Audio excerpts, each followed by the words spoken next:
দ্বাদশ শ্রেণীর শিক্ষার্থী সবাইকে শুভেচ্ছা।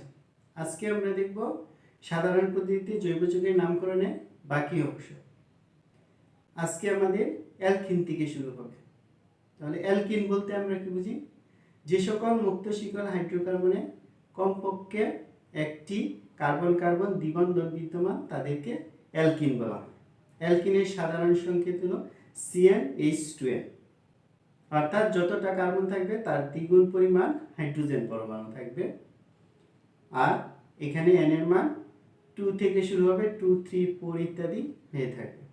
তাহলে n সমান 2 হলে আমরা যে যৌগটা পাই সেটা হলো C2H4 এবং সেটাকে এভাবে লিখলে গাঠনিক সংকেত CH2 দ্বিবন্ধন CH2।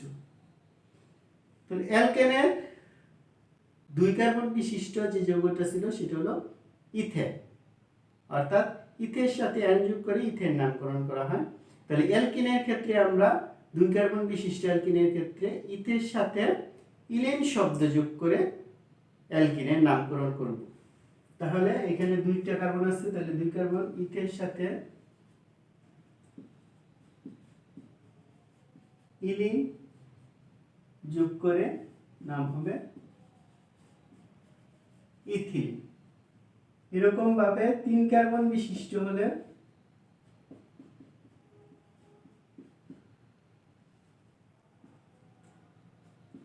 3 কার্বন বিশিষ্ট অ্যালকিনের ক্ষেত্রে প্রোপের সাথে ইলিন যোগ করে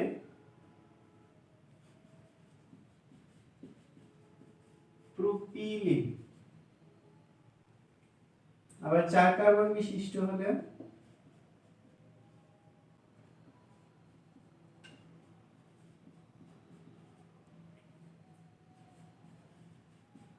বিউটের সাথে ইলিন যোগ করে নামকরণ করা হয় বিউটিলিন। তাহলে সাধারণ পদ্ধতিতে এইভাবে অ্যালকিনের নামকরণ করা হয়। তারপর আমরা দেখব অ্যালকাইনের নামকরণ।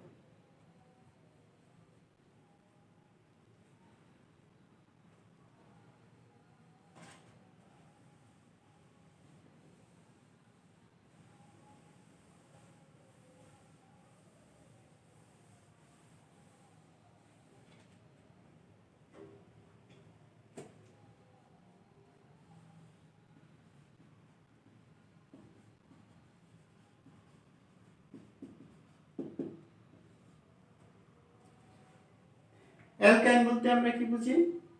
যে সকল মুক্ত শিকল হাইড্রোকার্বনে কমপক্ষে একটি কার্বন কার্বন ত্রিবন্ধন বিদ্যমান তাদেরকে অ্যালকাইন বলা হয়। অ্যালকাইনের সাধারণ সংকেত CnH2n-2 আর এখানেও n সমান 2 3 4 ইত্যাদি হয়ে থাকে।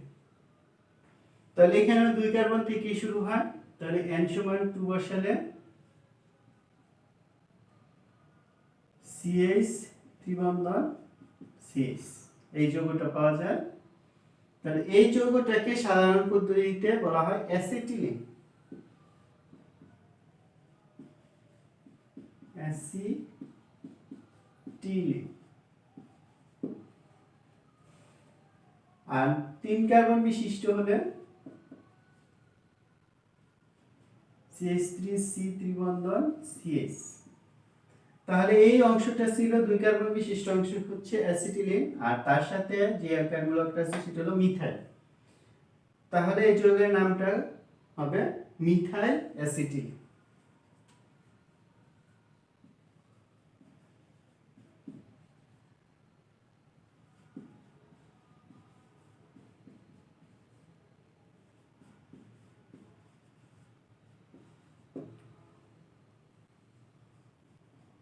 চার কার্বন বিশিষ্ট হলে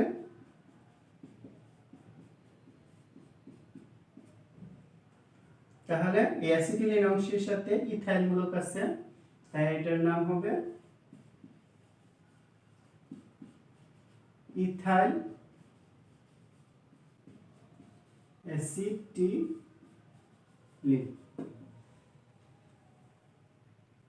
এই হলো সাধারণ পদ্ধতিতে অ্যালকাইনের নামকরণ। তারপর আমরা দেখব অ্যালকোহলের নামকরণ।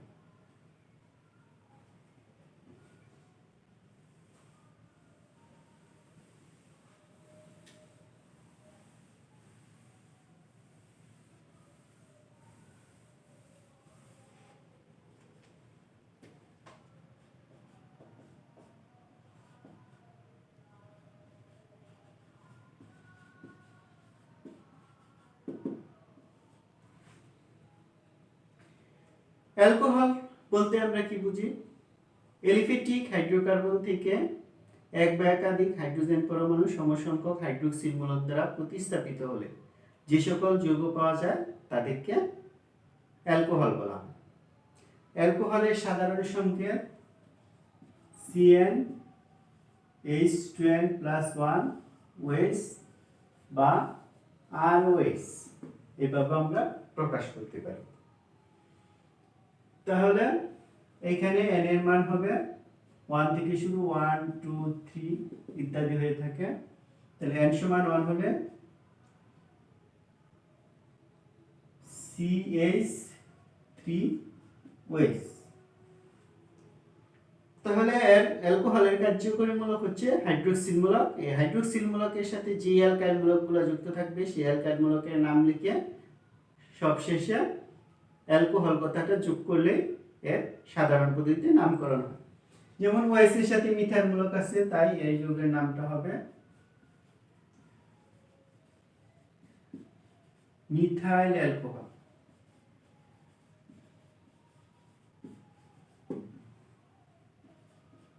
আর দ্বিতীয় সদস্য CH3CH2OH, OH এর সাথে ইথাইল মূলক আছে, তাহলে এটা হবে ইথাইল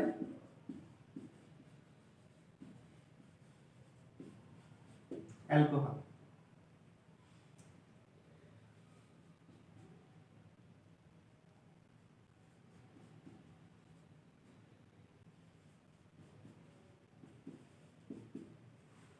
OH এর সাথে প্রোপাইল মূলক আছে, তাহলে এটা হবে প্রোপাইল। আর প্রোপাইলের একটা লম্বা শিকল সরু শিকল, এর জন্য এর নাম হবে N প্রোপাইল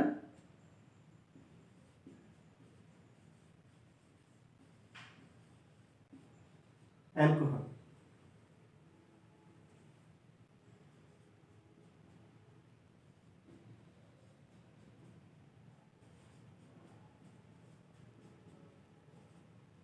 তাহলে এখানে OH মূলকের সাথে আইসোপ্রোপাইল মূলকটা যুক্ত আছে, এই জন্য আইসোপ্রোপাইল অ্যালকোহল হবে।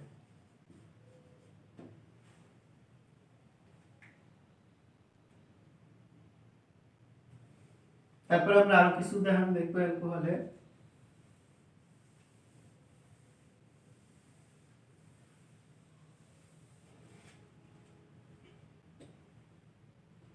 যেমন CH3 CH2 CH2 CH2OH। তাহলে এখানে OH এর সাথে বিউটাইল মূলক আছে, আর এটা সরল শিকল যেহেতু, তাহলে N বিউটাইল অ্যালকোহল। তাহলে এর নাম হবে N বিউটাইল অ্যালকোহল।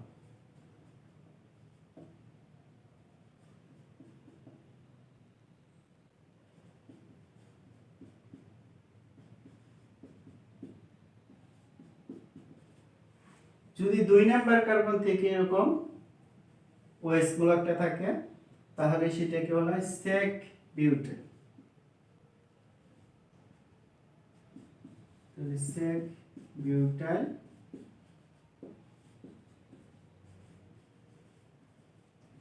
অ্যালকোহল।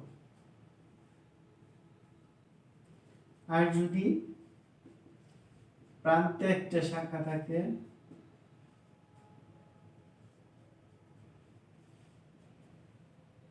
তাহলে এটাকে বলা হয় আইসো বিউটাইল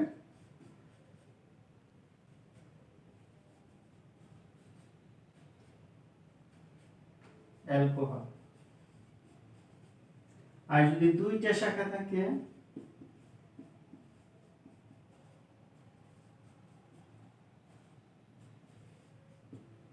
তাহলে এটাকে বলা হয় টার্ট বিউটাইল অ্যালকোহল। তাহলে এইভাবে অ্যালকোহলের নামকরণ করা হয় সাধারণ পদ্ধতিতে। তাহলে আশা করি বুঝতে পারছো। তারপরে আমরা দেখব কার্বক্সিলিক অ্যাসিডের নামকরণ।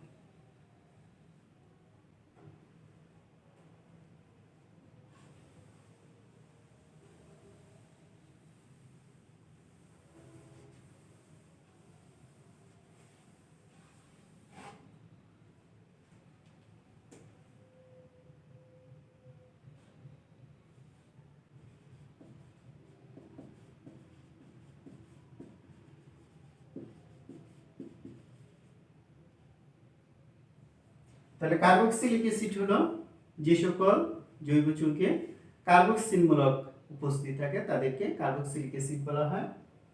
আর এদের সাধারণ সংকেত CnH2n+1 COOH বা RCOOH।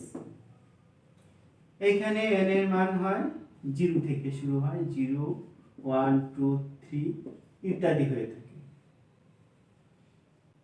তাহলে n সমান 0 বসালে কার্বন থাকবে না, হাইড্রোজেন একটি থাকবে আর COOH। তাহলে কার্বক্সিলিক অ্যাসিডের নামকরণ করা হয় উৎস থেকে, কোন উৎস থেকে পাওয়া যায় সেই অনুযায়ী। তাহলে এই অ্যাসিডটা প্রথম পাওয়া যায় পিঁপড়া থেকে, আর পিঁপড়ার গ্রিক নাম হচ্ছে ফর্মিকা। এই জন্য এই অ্যাসিডটাকে বলা হয় ফর্মিক অ্যাসিড।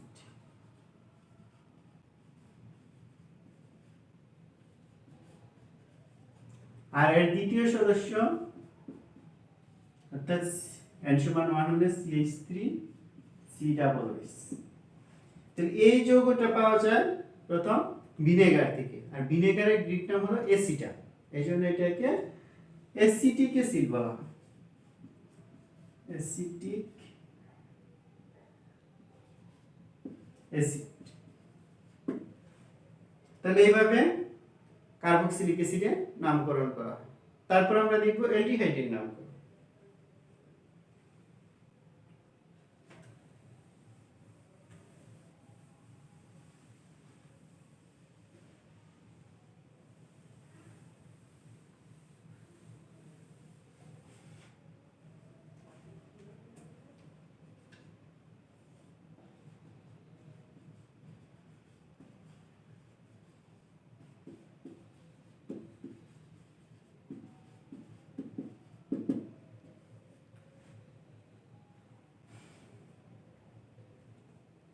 অ্যালডিহাইড হচ্ছে CHO মূলকযুক্ত জৈব যৌগগুলোকে অ্যালডিহাইড বলা হয়। আর এদের সাধারণ সংকেত RCHO বা CnH2n+1 CHO। এখানেও n এর মান 0 1 2 ইত্যাদি হয়ে থাকে। তাহলে n সমান 0 বসালে HCHO।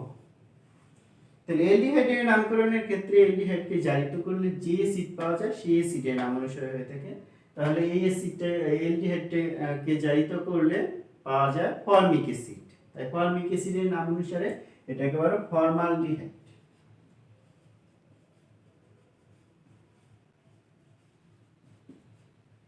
আর এর দ্বিতীয় সদস্য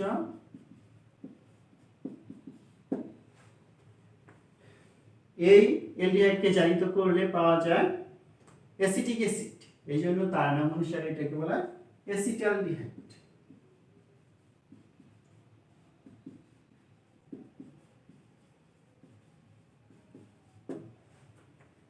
তাহলে এইভাবে অ্যালডিহাইডের নামকরণ করা হয়, আশা করি বুঝতে পারছো।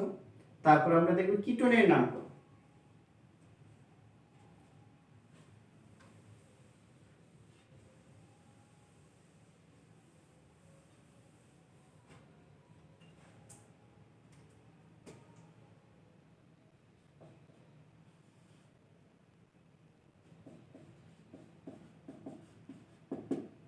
কিটোনের সাধারণ সংকেত হলো RCOR।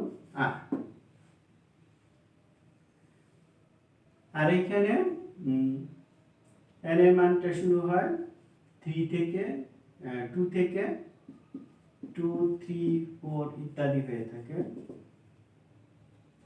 তাহলে আর এর পরিবর্তে যদি আমরা মিথাইল মূলক নেই আর এর নামকরণটা করা হয়, এখানে কার্যকরীমূলক হচ্ছে সিও মূলক কিটোনিক মূলক, তার দুই পাশে যে অ্যালকাইল মূলক আছে সেই অ্যালকাইল মূলকের নাম লিখে তারপর কিটোন কথাটা যোগ করলেই হয় অ্যালকোহলের মতো। তাহলে এখানে দুইটা মিথাইল আছে এর জন্য ডাইমিথাইল কিটোন বলা হয় এটাকে। আর এটার আরেকটা সাধারণ নাম আছে সেটা হলো অ্যাসিটোন। অ্যাসিটোনও বলা হয়ে থাকে। আরেকটা সদস্য যদি আমরা দেখি CH3 CO CH3, তাহলে এখানে দুই দিকে এই অংশে ইথাইল মূলক আছে আর এই অংশে মিথাইল, তাহলে এটা হবে ইথাইল মিথাইল কিটোন। এইভাবে নামকরণ হয়ে থাকে। তারপরে আমরা ইথানের নামকরণ দেখব।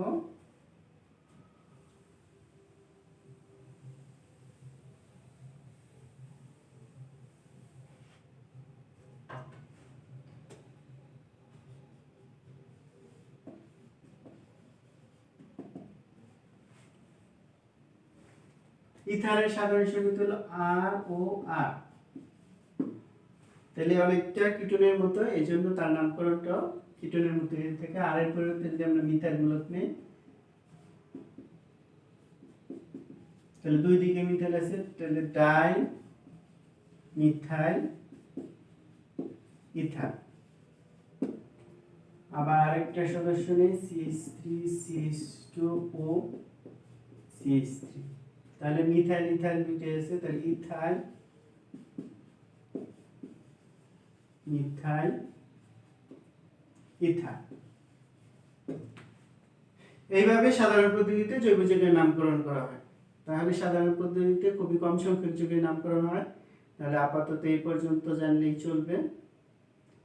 তারপরের ক্লাসে আমরা আন্তর্জাতিক পদ্ধতিতে নামকরণ শিখব। সবাইকে আজকের মতো ধন্যবাদ।